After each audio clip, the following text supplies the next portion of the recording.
went to Cameroon. October 21st was a tragic day, and people are now calling it Black Friday because of the tragedies that happened. First of all, landslides, which happened after heavy rain that lasted for days. So people couldn't travel between Yaoundé and Douala. They couldn't travel by road. And then another tragedy happened on the same day. Because of the landslides, a lot of people decided to take the train. So they added extra cars to the train. So instead of carrying 600 passengers, they carried 1,300 passengers. So the train was packed, but instead of the driver to move slowly, he was actually overspeeding. I mean, that's like gambling with people's lives. The train was packed, yet you were overspeeding. I don't understand that. Sure enough, the train crashed. More than 70 people reportedly died that day, although some Cameroonians are saying that it's much more than that. Someone said, based on the testimony of those that were on the train, that up to 300 people died. For several hours, people were stranded beneath the heavy weight of the train cars. Many of them were crushed to death. At least 600 people were also injured. Some of the pictures and videos are so graphic that I can't even show them to you guys. Honestly, my heart bleeds for Cameroon, for those who lost their loved ones.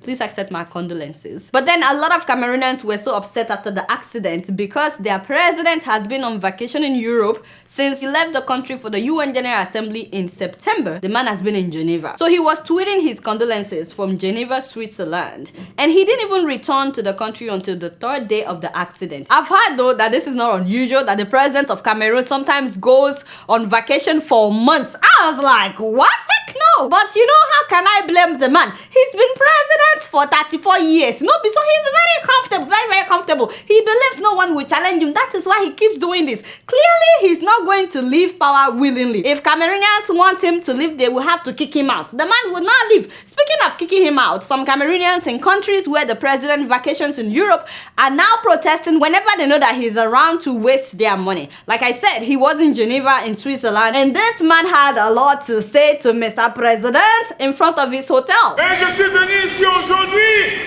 pour dire que, une fois de plus, je suis là pour dire aux criminels quand vous logez dans cet hôtel de dégager tout de suite. C'est pas possible. Comment pouvez-vous loger avec un criminel? Un criminel qui a abandonné son pays depuis près de 2 mois aujourd'hui. Hey, my brother! Qu'est-ce que tu fais ici tous les jours? Est-ce qu'on a enterré ton embrune ici, Biya? Est-ce que ton papa est mort ici? Est-ce que ta mère est morte ici? Mais qu'est-ce que tu fais ici tous les jours, Biya? You know, Mr. President had spent weeks in Geneva at this time, just sitting in a hotel on the 6th floor. What I don't understand is why some Cameroonians are still defending this man. They said that, well, there is relative peace in Cameroon. Really?